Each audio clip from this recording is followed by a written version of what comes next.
अरे मोरी मैया, ई का देख रहे हैं हम। ओ सुनैना भाग्यवान, तनिक इधर देखो तो। रात भर में तुम्हारी आंखें अंगारे जैसी लाल कैसे हो गईं? और ये खंबा काहे खुरच रही हो? घर में आटा दाल खत्म है तो का आप लकड़ी चबा के पेट भरोगी? और हैया, तूने सोचा था कि कालिया राक्षस मर गया? मैं मरा नहीं हूँ, बस मेरा शरीर बदला है। अब मैं तेरी इसी पत्नी के अंदर हूँ। अगर तूने अपनी चालाकी दिखाने की कोशिश की तो मैं इसके गले की हड्डी अभी चटका दूंगा। अरे अरे अरे, शांत हो जाओ राक्षस भाई साहब, इतनी काहे की गर्मी दिखा रहे हो? हम तो ब्राह्मण आदमी हैं, सुबह सुबह मंत्र पढ़ने की जगह आपसे बहस कर रहे हैं। ये बताओ, अगर हम तुमको बढ़िया घी वाली जलेबी खिला दें तो का तुम हमारी सुनैना को छोड़ के नहीं जाओगे? मुझे जलेबी नहीं, तेरी आत्मा चाहिए। और अगर तू अपनी पत्नी को बचाना चाहता है तो तुझे मेरे लिए पाताल की उस अंधेर नगरी से शैतानी मुकुट लाना होगा जो मुझे फिर से अमर बना दे। अचानक अढ़ैया के पीछे एक नीला धुआं उठता है और जिम्बू जिन प्रकट होता है। अढ़ैया दोस्त, स्थिति बहुत गंभीर है। ये कालिया राक्षस अब और भी ज्यादा शक्तिशाली हो गया है, क्योंकि इसने एक मासूम इंसान के शरीर पर कब्जा किया है। मैं अपनी शक्तियों से इसे यहाँ बांध तो सकता हूँ, पर इसे बाहर निकालने का हुनर मेरे पास नहीं है। अरे तो काहे के जिन हो तुम? खाली नीला धुआं छोड़ने के लिए साथ आए हो का? कुछ ऐसा जादू करो कि ये राक्षस पूंछ दबा के भाग जाए। देखो, हमारी पत्नी का चेहरा नीला पड़ रहा है और हमको लग रहा है कि अभी सिल बट्टा उठा के हमारी खोपड़ी पे ही मारेगी। सुनो अढ़ैया, इस राक्षस को निकालने का सिर्फ एक ही तरीका है, पाताल मिर्च की धुनी। ये मिर्च काली घाटी के सबसे अंधेरे कोने में उगती है, पर वहां का रास्ता अंधेर नगरी से होकर जाता है, जहां का राजा खुद एक नरभक्षी दैत्य है। क्या तुम अपनी पत्नी के लिए वहां जाने को तैयार हो? अब जब गले तक मुसीबत आ ही गई है तो पीछे हटने का सवाल ही नहीं। सुनैना भले ही हमको बेलन से मारती हो, पर है तो हमारी धर्म पत्नी ही। चलो जिम्बू भाई, रास्ता दिखाओ। बस रास्ते में कहीं समोसे की दुकान दिख जाए तो बताना, खाली पेट हमसे लड़ाई नहीं होती। तभी घर के बाहर से एक जोरदार फुफकार सुनाई देती है। विशाखा अंदर आती है। अढ़ैया रुक जाओ, अकेले जाना खतरे से खाली नहीं होगा। मैंने अपनी दिव्य दृष्टि से देखा है कि कालिया राक्षस ने रास्ते में अपने 100 चेले बिछा रखे हैं। वे सब तुम्हारी बोटी बोटी करने का इंतजार कर रहे हैं। मैं इस घर के चारों ओर अपनी जहरीली लकीर खींच रही हूँ, जिससे ये राक्षस सुनैना को लेकर भाग नहीं पाएगा। अरे तो का अब हमको उन 100 चेलों से लड़ना पड़ेगा? बहन जी, हम ब्राह्मण आदमी हैं, शास्त्र जानते हैं, शस्त्र चलाना नहीं। और ये बताओ, का उन राक्षसों को भी मिर्च से ही भगाना पड़ेगा का? तुम्हें लड़ना नहीं, बचना होगा। जिम्बू तुम्हारे साथ रहेगा, पर याद रहे, अंधेर नगरी में घुसते ही जादुई शक्तियां कमजोर पड़ जाती है। वहां तुम्हें सिर्फ अपनी बुद्धि और उस झोले में रखे सामान का ही भरोसा करना होगा। तुम्हारे पास सिर्फ 48 घंटे हैं, वरना सुनैना हमेशा के लिए राक्षस बन जाएगी। अढ़ैया अपने झोले में 4 मोटे परांठे, अचार की शीशी और एक तांबे का लोटा रखता है और सुनैना की तरफ देखता है। भाग्यवान, तुम फिक्र मत करना। तुम्हारा ई अढ़ैया भले ही थोड़ा डरपोक है, पर आज पाताल को भी हिला के रख देगा। हम मिर्च लेकर ही लौटेंगे। और ओ राक्षस, अगर मेरी पत्नी को खरोंच भी आई तो मैं पाताल में आके तुम्हारी पूंछ में आग लगा दूंगा। समझ गए? जा अढ़ैया, जा अपनी मौत की तरफ। काली घाटी में तेरा मांस चील कौवे खाएंगे और मैं यहाँ चैन से इस शरीर का खून पीऊंगा। वक्त बर्बाद मत करो अढ़ैया, चलो। हमें सबसे पहले चीखते हुए जंगल को पार करना होगा। वहाँ की हवा में ऐसा जादू है जो होश उड़ा देता है। अढ़ैया और जिम्बू घर से निकलकर जंगल के उस घने हिस्से की ओर निकल पड़ते हैं, जहाँ पेड़ों पर इंसानी चेहरे बने हुए हैं।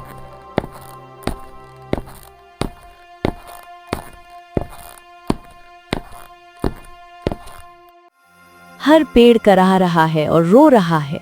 अरे ई पेड़ काहे रो रहे हैं? काइन का भी किसी ने दावत का निमंत्रण कैंसिल कर दिया है क्या? जिम्बू भाई, ई आवाजें सुनकर तो हमारा खाना भी गले के नीचे नहीं उतर रहा। तनिक जल्दी हाथ पैर चलाओ, यहाँ तो डर के मारे हमारा पसीना भी जम रहा है। सावधान अढ़ैया, यहाँ रुकना मत। ये रुदन वृक्ष है। अगर इनकी आवाज तुमने गौर से सुनी तो तुम भी यहीं जड़ बन जाओगे। अपनी आंखों पर पट्टी बांध लो और सिर्फ मेरी आवाज के पीछे चलो। अचानक काले रंग के छोटे छोटे जीव प्रकट होते हैं। वे अढ़ैया को घेर लेते हैं। पकड़ लो इस मोटे को, इसे राजा के पास ले चलो। इसका मांस बहुत नरम होगा। ए, मोटा किसको बोला रे? हम तंदुरुस्त हैं, समझे? और खबरदार जो आगे बढ़े। हमारे पास अचार की ऐसी शीशी है कि 1 बूंद आंख में गई तो अंधे हो जाओगे। जिम्बू भाई, कुछ जादू दिखाओ, वरना ये ससुरे हमको पार्सल बना देंगे। अढ़ैया अब चारों तरफ से घिर चुका था और जिम्बू की शक्तियां उस जंगल में धीरे धीरे कमजोर पड़ रही थीं। क्या अढ़ैया का अचार इन राक्षसों को रोक पाएगा?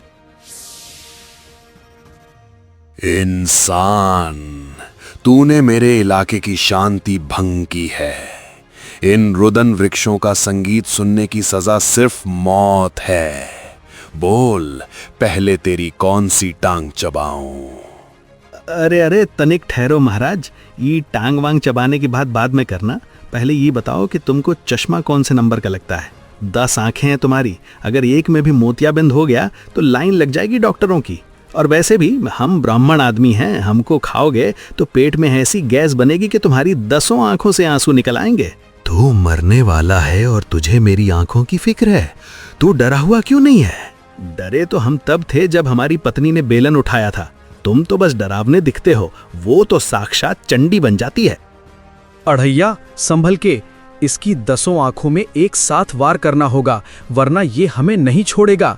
मेरा जादू यहाँ बेअसर हो रहा है, अब सब तुम्हारे भरोसे है। भरोसा तो हम पर खुद को नहीं है, पर इस ससुरे राक्षस को आज हम मिर्ची का स्वाद चखा के रहेंगे। 10 अंखिया, ये देखो, ये बीरापुर का सबसे तीखा लाल मिर्च वाला अचार है। इसे सूंघ लोगे तो जन्नत दिख जाएगी। अढ़ैया आचार खोलकर उसे हवा में लहराता है। आचार की तीखी गंध हवा में फैलती है। राक्षस की नाक फड़कने लगती है, उसकी 10 आंखों से पानी गिरने लगता है। वो अंधा होकर इधर उधर हाथ पैर मारने लगता है। जिम्बू भाई भागो, ई तो छींक छींक के पूरा जंगल हिला देगा। ससुरे को एलर्जी हो गई हमारे अचार से। तेजी से चलो अढ़ैया, सामने अंधेर नगरी का फाटक दिख रहा है, लेकिन वहाँ पहरेदारी उन छोटे राक्षसों की है जो बहुत चालाक है। चालाक होंगे अपने घर में, अढ़ैया के सामने सब फेल है। बस ई बता दो कि वहाँ खाने पीने का क्या जुगाड़ है। सुबह से सिर्फ आधा पराठा पेट में गया है। लग रहा है कि अंतड़ियाँ एक दूसरे से कुश्ती लड़ रही हैं। वे अंधेर नगरी के फाटक पर पहुंचते हैं। वहां का नजारा डरावना है।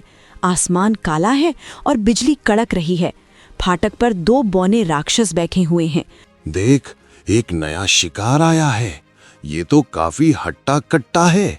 इसे राजा भस्मासुर के दरबार में ले चलेंगे तो इनाम मिलेगा। इनाम की क्या बात कर रहे हो? हम तो खुद राजा साहब के लिए स्पेशल मिठाई लेकर आए हैं। पर तुम लोग तो छोटे हो, तुमको क्या पता जलेबी का स्वाद क्या होता है। जलेबी? क्या वो इंसानी कान से ज्यादा नरम होती है? कान वान की बात मत करो। जलेबी मतलब चाशनी का दरिया। पर उसे पाने के लिए तुमको हमें राजा के दरबार तक VIP इज्जत के साथ ले जाना होगा। बोलो, मंजूर है?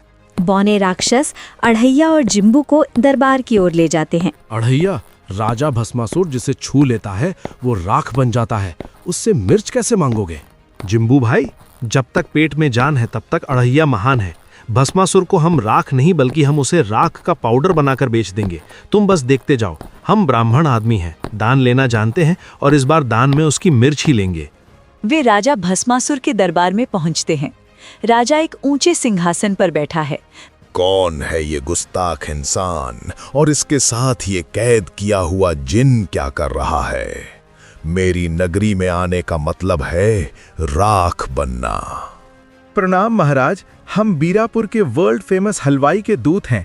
हमने सुना कि पाताल के राजा को गर्मी बहुत लगती है, इसलिए हम आपके लिए दुनिया का सबसे ठंडा मटका कुल्फी बनाने का नुस्खा लाए हैं। पर दिक्कत ये है कि उसके लिए हमें आपकी वो पाताल मिर्च चाहिए जिसे डालने से कुल्फी में करंट आता है।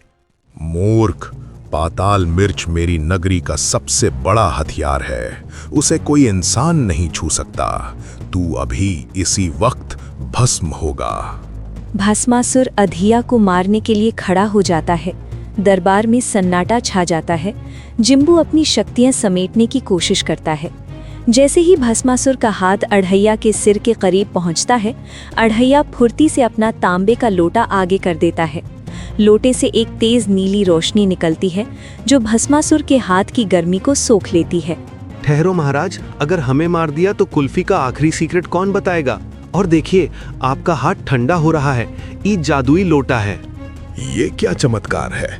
सदियों से मेरे शरीर में ज्वाला जल रही है, पर इस मामूली लोटे ने मुझे ठंडक का एहसास कराया। इंसान, सच बता, ये लोटा क्या बला है? अरे महाराज, ये कोई मामूली लोटा नहीं है, ये हमारे खानदान का परम शीतल पात्र है। इसे हमारे परदादा ने हिमालय की उस बर्फ से बनाया था जो कभी पिघलती नहीं। पर असली मजा तो तब आएगा जब आप पाताल मिर्च वाली कुल्फी चखेंगे। उसे खाते ही आपकी आत्मा एसी जैसी ठंडी हो जाएगी। अढ़ैया, ये क्या पागलपन है? लोटे में तो सिर्फ गंगा जल और मेरा थोड़ा सा नीला जादू है। अगर इसकी ठंडक खत्म हुई तो ये राजा तुझे पापड़ की तरह भून देगा। चुप रहो जिन।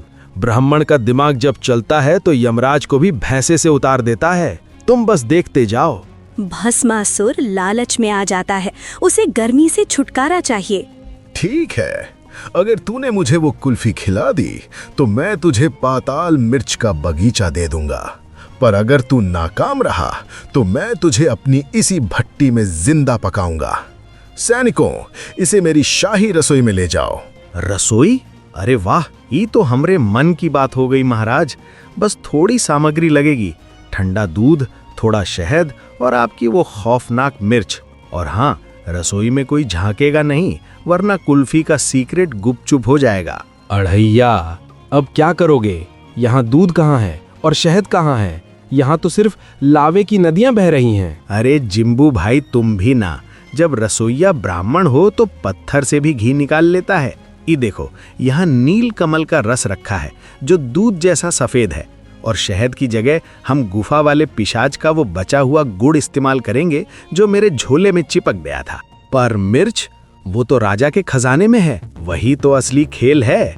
हम राजा को बुलाएंगे और कहेंगे कि मिर्च का तड़का खुद उनके हाथ से लगना चाहिए, तभी कुल्फी जमेगी। जैसे ही वो मिर्च लाएगा, हम उसे अपनी आंखों के धोखे में फंसा ले। अढ़ैया एक बड़ा सा बर्तन लेता है और उसमें नील कमल का रस और गुड़ का घोल मिलाता है। वो उसमें जिम्बू से थोड़ी नीली बिजली डलवाता है, जिससे वो मिश्रण बर्फ जैसा ठंडा दिखने लगता है। महाराज, तैयारी पूरी है। तनिक अपनी वो पाताल मिर्च लेकर आइए। बिना उसके कुल्फी में करंट नहीं आएगा। जल्दी आइए, वरना ठंडक उड़ जाएगी। भस्मासुर एक सुनहरे संदूक के साथ आता है। संदूक खुलते ही पूरी रसोई लाल रोशनी से भर जाती है। अंदर एक जलती हुई लाल मिर्च रखी है। ये रही पाताल मिर्च। इसे छूते ही पहाड़ भी पिघल जाते हैं। अब बता, इसका क्या करना है? महाराज, आपको बस इतना करना है कि इस मिर्च को पकड़कर अपनी आंखें बंद करनी है और 3 बार बोलना है, कुल्फी जम जा, ठंडी हो जा। जैसे ही आप बोलेंगे, मिर्च की सारी गर्मी इस रस में चली जाएगी और आपको हमेशा के लिए ठंडक मिल जाएगी। क्या ये सच है? अगर ऐसा हुआ तो मैं तुझे अपना आधा राज्य दे दूंगा। अरे आधा राज्य रखिए अपने पास, हमको बस मिर्च और घर जाने का रास्ता दे दीजिएगा। अब शुरू कीजिए। भस्मासुर आंखें बंद करके मंत्र पढ़ने लगता है। जैसे ही वो ध्यान में जाता है, अढ़ैया फुर्ती से जिम्बू को इशारा करता है। जिम्बू अपनी बची हुई शक्ति से एक भ्रम पैदा करता है। नीली माया, ठंडी छाया, राजा को दिखे बर्फ की काया। भस्मासुर को ऐसा महसूस होने लगता है कि वो हिमालय की गोद में बैठा है। उसका ध्यान भटक जाता है। इसी बीच अढ़ैया तेजी से असली मिर्च निकालता है और उसकी जगह एक लाल रंग का तीखा गाजर रख देता है जो उसने झोले से निकाला था। लो भाई, मिर्च तो हाथ लग गई। अब यहाँ से खिसकने का जुगाड़ करना होगा। अचानक भस्मासुर की आंखें खुल जाती हैं। उसे कुछ गड़बड़ महसूस होती है। रसोई का तापमान फिर से बढ़ने लगता है। ठहरो, मुझे ठंडी नहीं बल्कि जलन महसूस हो रही है। इंसान, तूने मेरे साथ छल किया है। ये मिर्च ठंडी क्यों नहीं हो रही? अरे महाराज, वो मिर्च असल में रिएक्शन कर रही है। कुल्फी बनने से पहले थोड़ी गर्मी तो निकलती ही है ना। आप बस एक घूंट ई रस पीजिए। अढ़ैया वो नीला रस राजा की मुंह में डाल देता है। रस पीते ही राजा का गला जमने लगता है और वो आवाज नहीं निकाल पाता। अढ़ैया, भागो, इसका असर सिर्फ 2 मिनट रहेगा, उसके बाद यह हमें राख बना देगा। अढ़ैया और जिम्बू रसोई के पिछले दरवाजे से भागते हैं। पीछे से भस्मासुर की दहाड़ सुनाई देती है। पूरी अंधेर नगरी कांपने लगती है। अरे, ये तो राजा जी जाग गए। जिम्बू भाई, अब पैर मत चलाओ, पंख फैलाओ। हमें काली घाटी के उस पार जाना है, जहां विशाखा नागिन हमारा इंतजार कर रही है। अढ़ैया ने मिर्च तो हासिल कर ली, पर अब पूरी अंधेर नगरी की सेना उसके पीछे है। क्या अढ़ैया इस गर्म नगरी से जिंदा बाहर निकल पाएगा? और क्या पाताल मिर्च सुनैना को बचा पाएगी? भागते भागते वो दोनों एक विशाल लावा की नदी के पास पहुंचते हैं।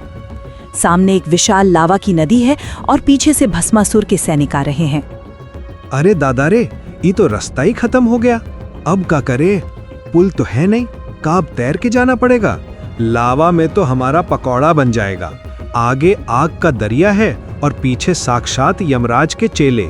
जिम्बू भाई, तनिक अपना पंख फड़फड़ाओ और हमको उस पार ले चलो, वरना आज अढ़ैया ब्राह्मण का यहीं होम स्वाहा हो जाएगा।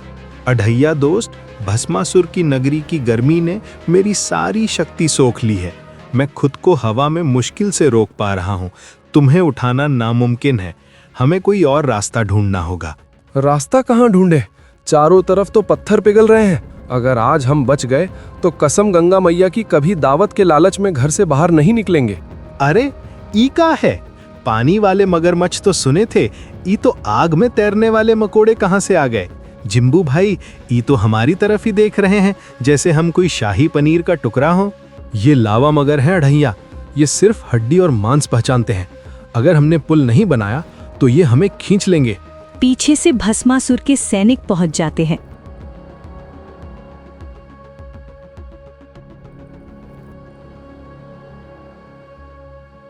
वे अढ़ैया को घेर लेते हैं। पकड़ लो उस ठग ब्राह्मण को, इसने हमारे राजा को चूना लगाया है, इसे लावा में फेंक दो। तनिक मर्यादा में रह के बात करो। ठग किसको बोल रहे हो?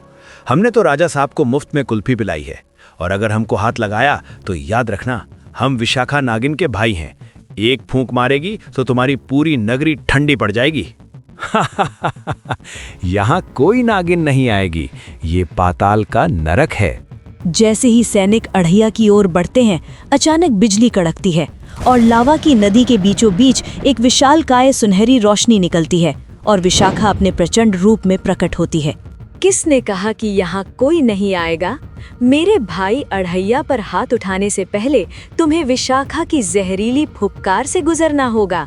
आ गई मेरी नागिन बहन, आ गई। अब देखो ससुरो, तुम सबको कैसे नाली का कीड़ा बनाती है। विशाखा बहन, तनिक इन सबको सबक सिखाओ, और हाँ, संभल के, कहीं इनका पसीना मेरे झोले पर न गिर जाए। अढ़ैया, जल्दी करो, मेरी शक्ति इस लावा के सामने ज्यादा देर नहीं टिकेगी। जादुई पुल पर चढ़कर उस पार भागो। जिम्बू भाई, जल्दी पांव चलाओ, पीछे देखो, भस्मासुर खुद अपनी गुफा से बाहर निकल रहा है। राजा भस्मासुर गुफा से बाहर निकलता है। उसका चेहरा गुस्से से तमतमाया हुआ है।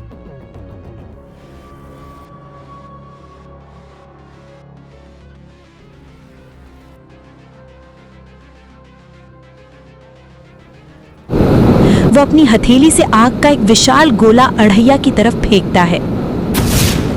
अढ़ैया, तुम मिर्च लेकर नहीं जा सकता, ये पाताल का नियम है। नियम वियम गए तेल लेने महाराज, हमने तो अपना वादा निभाया। अब मिर्च हमारी हुई, और आग का गोला अपने पास रखिए, सर्दी में हाथ तापने के काम आएगा। विशाखा बहन, तुम सही वक्त पे आ गई, वरना हम तो स्वर्ग का मेन्यू देखने की तैयारी कर रहे थे। अढ़ैया झोले से मिर्च निकालता है। वो मिर्च अब लाल से बैंगनी हो रही है। इसका मतलब है कि मिर्च की शक्ति कम हो रही है। हमें सूरज डूबने से पहले इसे सुनैना के पास पहुंचाना होगा, वरना ये सिर्फ एक सूखी डंडी रह जाएगी।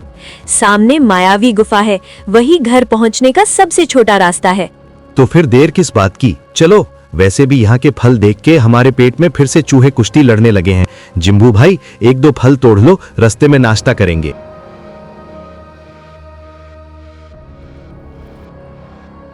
जैसे ही वे गुफा के मुंह पर पहुंचते हैं, उन्हें अंदर से किसी के रोने की आवाज सुनाई देती है। वो आवाज बिल्कुल सुनैना जैसी है। सुनैना, क्या तुम यहाँ हो?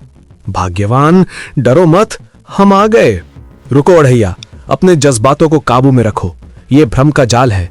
सुनैना यहाँ कैसे हो सकती है, जबकि वो घर पर विशाखा की शक्तियों के घेरे में कैद है? अरे जिम्बू भाई, तुम का जानो ममता और प्यार का मोल। सुनैना की आवाज है ये। हम अपनी मेहरारू को दुख में छोड़ के कैसे चुप रहें? क्या पता राक्षस ने उसे घर से उठा लिया हो। छोड़ो हमें, हमको जाने दो। अड़हिया, जिम्बू सही कह रहा है। इस गुफा की दीवारों में माया बसी है। जो आवाज तुम सुन रहे हो वो तुम्हारे मन का डर है। अगर तुम अंदर गए तो तुम अपनी यादों में खो जाओगे और फिर कभी बाहर नहीं निकल पाओगे। अचानक कोहरे के बीच से एक धुंधली आकृति निकलती है। वो बिल्कुल सुनैना जैसी दिखती है। उसने वही साड़ी पहनी है जो सुनैना अक्सर पहनती है। वो रोते हुए अड़हिया से कहती है, अड़हिया, तुम मुझे छोड़कर इन अजनबियों के साथ कहाँ जा रहे हो? देखो, राक्षस ने मुझे कितना मारा है। मुझे घर ले चलो, मुझे बहुत डर लग रहा है। अरे अरे, देखो तो हमारी भाग्यवान की क्या हालत कर दी ससुरे राक्षस ने।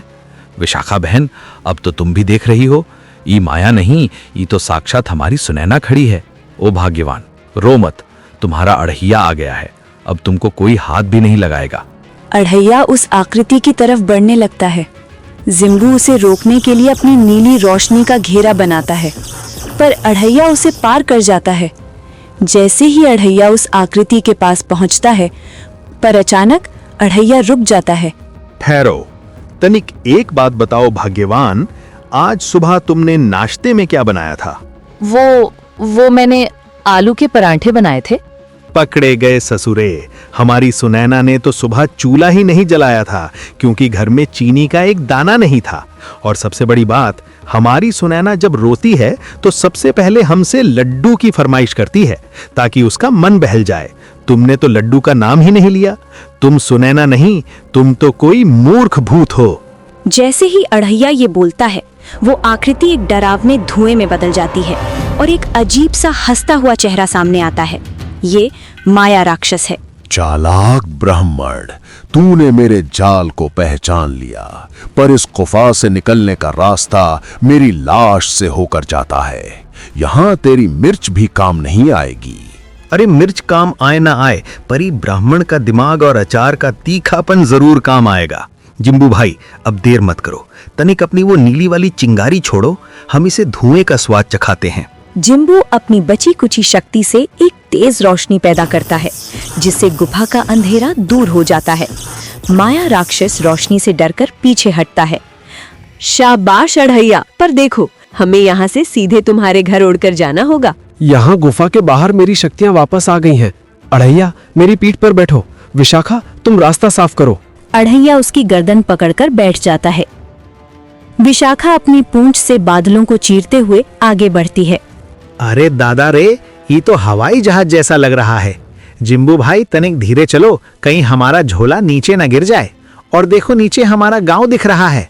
जिम्बू घर के आंगन में उतरता है। अड़हिया झोला लेकर सुनैना की तरफ दौड़ता है, पर तभी एक अदृश्य दीवार उसे पीछे धक्का दे देती है। बहुत देर कर दी अड़हिया, अब ये शरीर मेरा है। सुनैना हवा में 3 फुट ऊपर उड़ रही है। उसकी आंखें पूरी तरह काली हो चुकी हैं। है कालिया राक्षस, देख तेरा काल आ गया है। हम पाताल से मिर्च ले आए हैं। अब तनिक शरीफ बनके हमारी सुनैना का शरीर छोड़ दे, वरना ऐसी धुनी देंगे कि तेरी 7 पुश्तें छींकते छींकते नरक पहुंच जाएंगी। मूर्ख ब्राह्मण, तूने बहुत देर कर दी। सूरज डूब चुका है और इस मिर्च की शक्ति अब खत्म हो गई है। अब ना तो ये जिन्न मुझे रोक सकता है और ना ही वो नागिन। अब मैं इस गांव को शमशान बना दूंगा। अचानक कालिया राक्षस एक हाथ हिलाता है और आंगन में रखी लकड़ियां अपने आप हवा में उड़ने लगती हैं। वो लकड़ियां अड़हिया की तरफ तेजी से आती हैं। जिम्बू बीच में आकर अपनी नीली ढाल बनाता है। अड़हिया, जल्दी करो, मेरी ढाल इस काली शक्ति के सामने ज्यादा देर नहीं टिकेगी। मिर्च को जलाओ, चाहे उसकी रोशनी कम हो, पर उसकी गंध अब भी असरदार है। अरे माचिस कहाँ गई? ससुरे रास्ते में कहीं गिर गई का? जिम्बू भाई, तनिक अपनी उंगली से एक चिंगारी छोड़ो। अड़हिया, जल्दी! कालिया अब सुनैना की आत्मा को पूरी तरह निगलने वाला है। अगर एक बार उसने आत्मा निगल ली तो फिर मिर्च भी काम नहीं आएगी। अड़हिया मिर्च को जलाने की कोशिश करता है, पर मिर्च गीली हो चुकी है, वो जल नहीं रही है। अड़हिया का चेहरा सफेद पड़ जाता है। कालिया राक्षस खिलखिलाकर हंसता है और वो विशाखा को अपनी काली शक्ति से वार करता है। विशाखा दूर जाकर गिरती है। अब अड़हिया और राक्षस के बीच कोई नहीं है। देख भाई राक्षस, तूने मिर्च गीली कर दी, ये तो चीटिंग है। पर तू भूल रहा है कि हम ब्राह्मण हैं। अगर मिर्च नहीं जली तो हम अपने गुस्से से तुझे भस्म कर देंगे। तेरा गुस्सा, तेरी भूख ने तेरा गुस्सा कब का खत्म कर दिया है अड़हिया। अब तू देख, मैं तेरी पत्नी के हाथों से ही तेरा गला घोंट दूंगा। जिम्बो भाई, अब आखिरी बार अपनी पूरी जान लगा के एक बिजली गिराओ इस मिर्च पर। जिम्बू अपनी आखिरी शक्ति समेटता है। उसकी आंखों से एक तेज नीली बिजली निकलती है और सीधा मिर्च को छूती है। मिर्च एक धमाके के साथ जल उठती है। लो, खाओ पाताल का तड़का। जय हो बनारस वाले बाबा की। मिर्च से एक गहरा लाल और बैंगनी धुआं निकलता है। वो धुआं नागिन की तरह लहराते हुए सीधा सुनैना के नाक और मुंह में घुस जाता है। कालिया राक्षस को तेज मिर्ची लगती है। वो सुनैना के शरीर के अंदर छटपटाने लगता है। राक्षस की काली परछाई सुनैना के शरीर से बाहर निकलने के लिए मजबूर हो जाती है। विशाखा बहन, अब इसे पकड़ने का यही मौका है। अब तू पाताल नहीं, मेरे जहर की जेल में जाएगा कालिया। विशाखा अपनी शक्ति से उस काली परछाई को जकड़ लेती है और उसे एक छोटे से बोतल में बंद कर देती है। सुनैना धीरे धीरे जमीन पर गिरती है। उसकी आंखें वापस सामान्य हो जाती हैं। भाग्यवान, ओ सुनैना, आंखें खोलो। देखो, तुम्हारा पेटू ब्राह्मण वापस आ गया है। अब कोई राक्षस वाक्षस नहीं है। अड़हिया, तुम और ये घर में इतना धुआं काहे है? का तुमने फिर से रसोई में कुछ जला दिया का? अरे हमने तो आज पूरा पाताल जला दिया तुम्हारे लिए। तुम बस ठीक हो जाओ, कल से हम सिर्फ दाल चावल खाएंगे, कोई लड्डू नहीं मांगेंगे। अड़हिया, हमने उसे रोक तो लिया है, पर यह बोतल सिर्फ 1 हफ्ते तक उसे रोक पाएगा। हमें इसे पाताल के अग्नि कुंड में फेंकना होगा, वरना वो फिर लौट आएगा। 1 हफ्ता? अरे अभी तो हमने चैन की सांस ली थी। खैर, जो होगा देखा जाएगा। पहले तनिक सुनैना से कहो कि 1 लोटा चाय पिला दे, बहुत थकान लगी है। कालिया राक्षस कैद तो हो गया, पर असली चुनौती अभी बाकी है। क्या अड़हिया उस खड़े को सही सलामत पाताल पहुंचा पाएगा? और गांव में छिपे दूसरे गद्दार का सच क्या है? देख रहे हो जिम्बू भाई, इस ससुरे राक्षस को बोतल में भी चैन नहीं है। जैसे कढ़ाई में पकौड़ा उछलता है, वैसे ही ये बोतल उछल रहा है। तनिक बताओ, अगर हम इस पे भारी पत्थर रख दें तो काई शांत हो जाएगा? नहीं अड़हिया, ये पत्थर से नहीं रुकेगा। कालिया की शक्ति बढ़ रही है क्योंकि उसे बाहर से कोई ऊर्जा दे रहा है। पाताल के राक्षसों का कोई ना कोई साथी हमेशा इंसानों के बीच छिपा होता है। गांव में कोई ऐसा है जो चाहता है कि कालिया आजाद हो जाए। कहाँ बात कर रहे हो? हमारे गांव में तो सब सीधे साधे लोग हैं।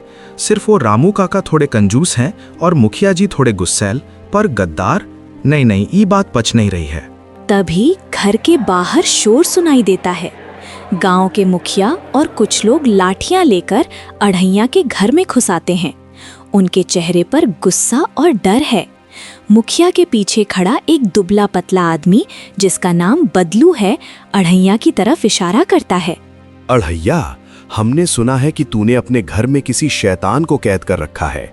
उसी की वजह से गांव की गायें दूध नहीं दे रही हैं और कुएं का पानी काला पड़ गया है। ये बोतल हमें सौंप दे, हम इसे गंगा में बहा देंगे। अरे मुखिया जी, जरा थमिए। ये कोई साधारण बोतल नहीं है, इसमें बम फिट है। अगर इसे गंगा में डाला तो पूरी मछली उबल के बाहर आ जाएगी। और बदलू भाई, तुम तनिक पीछे हटो।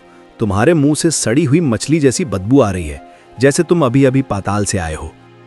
मैं तो बस गांव की भलाई चाहता हूँ मुखिया जी। अड़हिया झूठ बोल रहा है, ये राक्षस का साथी है। जिम्बू अड़हिया के कान में फुसफुसाता है। अड़हिया, बदलू की छाया देखो, उसकी परछाई में 2 सींग दिख रहे हैं। यही वो गद्दार है। अरे दादा, ये बदलू तो सचमुच का भसुआ निकला। तनिक रुको, अभी इसकी पोल खोलते हैं। ठीक है मुखिया जी, अगर आप कहते हैं तो मैं बोतल दे दूंगा, पर इस बोतल को सिर्फ वही छू सकता है जिसने कभी झूठ न बोला हो। बदलू भाई, तुम ही सबसे नेक आदमी हो, तनिक इसे उठाओ। बदलू लालच और डर के साथ बोतल की तरफ बढ़ता है। जैसे ही वो बोतल को छूता है, जिम्बू अपनी एक हल्की नीली बिजली घड़े में छोड़ देता है। बदलू को एक जोरदार झटका लगता है और उसका भेस बदल जाता है। अरे बदलू तो राक्षस निकला, भागो भागो। मूर्ख इंसानों, तुम काल को रोक नहीं पाओगे। कालिया आजाद होगा और ये पूरी नगरी पाताल बनेगी। तभी विशाखा वहां आती है और बदलू को अपनी शक्ति से जकड़ लेती है। विशाखा बदलू को पटखनी देती है, पर बदलू धुएं में बदलकर गायब हो जाता है। जाते जाते वो बोतल पर एक काला निशान छोड़ जाता है। अरे यार, अनर्थ हो गया, बोतल में दरार आ गई है। अब हमारे पास हफ्ता भर नहीं, सिर्फ कुछ घंटे हैं। हमें अभी इसी वक्त नीली पहाड़ी के अग्नि कुंड की तरफ निकलना होगा। अरे अभी तो हमने चाय भी नहीं पी थी। भाग्यवान, ओ सुनैना, तनिक झोला लाओ और उसमें 4-5 पराठे और अचार की बड़ी वाली शीशी रख देना। लग रहा है कि आखिरी लड़ाई के लिए पेट पूजा जरूरी है। अढ़ैया, जिम्बू और विशाखा गांव से बाहर निकलते हैं। पहाड़ी का रास्ता पथरीला और खतरनाक है। रास्ते में उन्हें काले रंग के कौवे घेर लेते हैं, जो बदलू के भेजे हुए जासूस थे। हटो ससुरो, ब्राह्मण के सर पर काव काव करते हो। जिम्बू भाई, तनिक अपनी रोशनी बढ़ाओ, यहाँ तो अंधेरा गहराता जा रहा है। और विशाखा बहन, तनिक तेजी से रेंगो, ये बोतल तो मेरे हाथ में गर्म हो रहा है। वे घाटी में पहुंचते हैं। अचानक अढ़ैया को सड़क के किनारे एक बड़ी सी दावत दिखाई देती है। मेजों पर जलेबी, रबड़ी, कचौड़ी और मलाई के ढेर लगे हैं। खुशबू इतनी लाजवाब है कि अढ़ैया के पैर रुक जाते हैं। अरे अरे अरे, ईका देख रहे हैं हम, पाताल के रास्ते में 5 स्टार होटल। जिम्बू भाई, तनिक देखो तो, वो गरम गरम इमरती हमको बुला रही है। अढ़ैया, अपनी आंखें बंद करो, ये सब माया है। अगर तुमने एक भी टुकड़ा खाया तो तुम हमेशा के लिए पत्थर बन जाओगे। पत्थर? अरे बहन जी, ब्राह्मण का पेट इतना कमजोर नहीं है। पर ठीक है, तुम कहती हो तो हम अपना मन मार लेते हैं। पर ये इमरती की खुशबू, उफ, ये तो अत्याचार है। अढ़ैया अपनी आंखें बंद कर लेता है और आगे बढ़ता है। अचानक पहाड़ी से पत्थरों की गिरने की आवाज आती है। बदलू राक्षस के रूप में पहाड़ की चोटी पर खड़ा है और बड़े बड़े पत्थर नीचे फेंक रहा है। तुम अग्निकुंड तक कभी नहीं पहुंच पाओगे। अढ़ैया, बोतल मुझे दे दे, उसके बदले में मैं तुझे दुनिया का सबसे बड़ा राजा बना दूंगा। राजा बन के क्या करेंगे, हमको तो बस शांति से कचौड़ी खानी है। और गद्दार, तू तनिक नीचे आ, फिर हम तुझे बताते हैं कि ब्राह्मण की लाठी में कितना दम है। अढ़ैया और उसके साथ ही अग्निकुंड के मुहाने पर पहुंच जाते हैं। जिम्बू भाई, अब या तो हम आर होंगे या पार। झोला उतारो और मुकाबला शुरू करो। अड़ैया, तूने बहुत लंबा सफर तय किया, पर अब तेरा अंत यहीं होगा। वो बोतल मुझे सौंप दे, वरना मैं तेरे इन दोनों जादुई दोस्तों को धूल में मिला दूंगा। तनिक अपनी जुबान को लगाम दो बदलू भैया। हमने बीरापुर की कचौड़ी और बनारस का अचार सिर्फ पेट भरने के लिए नहीं खाया है। उससे हमारे जिगर में जो आग लगी है ना, वो तेरे इन 100 राक्षसों को भूनने के लिए काफी है। जिम्बू भाई, विशाखा बहन, आज या तो ई बोतल कुंड में जाएगा या हम। अढ़ैया, तुम घड़े को लेकर कुंड की ओर भागो, मैं और विशाखा इन राक्षसों को रोकते हैं। याद रहे, घड़ा सिर्फ कुंड के बीचों बीच ही गिरना चाहिए। इसे रोको, इसे कुंड तक मत पहुंचने दो। 2 राक्षस अढ़ैया के ऊपर कूदते हैं।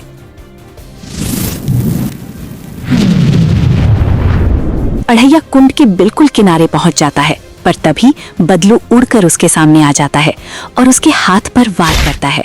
बोतल अढ़ैया के हाथ से छूटकर हवा में उछल जाता है। बोतल हवा में है और धीरे धीरे नीचे गिर रहा है, पर कुंड में नहीं, बल्कि किनारे के पत्थरों पर। अगर वो पत्थरों पर गिरा तो कालिया आजाद हो जाएगा। नहीं, ये तो अनर्थ हो जाएगा। तभी अढ़ैया अपनी जान की परवाह किए बिना हवा में छलांग लगाता है और घड़े को अपने हाथों में दबोच लेता है, पर अब वो खुद कुंड के लावे में गिरने वाला है। अढ़ैया अपनी पूरी ताकत से घड़े को कुंड के बीचों बीच फेंक देता है। घड़ा लावे में गिरते ही एक भयंकर धमाके के साथ फट जाता है। धमाका इतना तेज होता है कि पूरे पाताल की नींव हिल जाती है। कालिया राक्षस की आत्मा नीली आग में जलकर हमेशा के लिए राख हो जाती है। बदलू और उसकी सेना धुएं में बदलकर गायब हो जाते हैं, पर अढ़ैया अभी भी नीचे गिर रहा है। अढ़ैया भाई, विशाखा बिजली की रफ्तार से अढ़ैया को गिरने से 1 इंच पहले हवा में ही जकड़ लेती है। वो उसे खींचकर ऊपर सुरक्षित लाती है। अढ़ैया बेहोश हो जाता है। थोड़ी देर बाद वो धीरे धीरे अपनी आंखें खोलता है।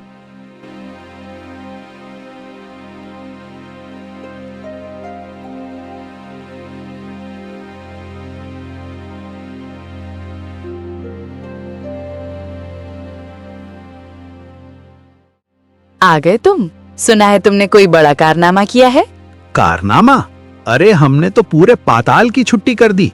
पर छोड़ो ये सब, ये बताओ खाने में क्या बनाया है। आज तुम्हारी पसंद की ताजा जलेबी और मलाई वाली दही बनाई है। अरे वाह जिम्बू भाई, विशाखा बहन, आज दावत है। पर याद रखना ये आखिरी दावत है। कल से हम सिर्फ उबली हुई सब्जी खाएंगे शायद। अड़ैया भाई, तुमने साबित कर दिया कि एक साधारण इंसान भी अगर ठान ले तो शैतान को हरा सकता है। अब मैं नागलोक वापस जा रही हूँ, पर जब भी बुलाओगे मैं आ जाऊंगी। और मैं तुम्हारे साथ ही रहूंगा, पर अदृश्य होकर, ताकि जब तुम मुसीबत में पड़ो तो तुम्हें आगाह कर सकूं। राम राम दोस्तों, फिर मिलेंगे। तो इस तरह अढ़ैया ब्राह्मण ने अपनी सूझबूझ और थोड़े से लालच के साथ पाताल के साए को मिटाया। पर क्या पाताल के और भी रहस्य हैं? क्या कोई नया खतरा फिर से दस्तक देगा? जानने के लिए देखते रहिए अढ़ैया ब्राह्मण और राक्षस की सीरीज। धन्यवाद।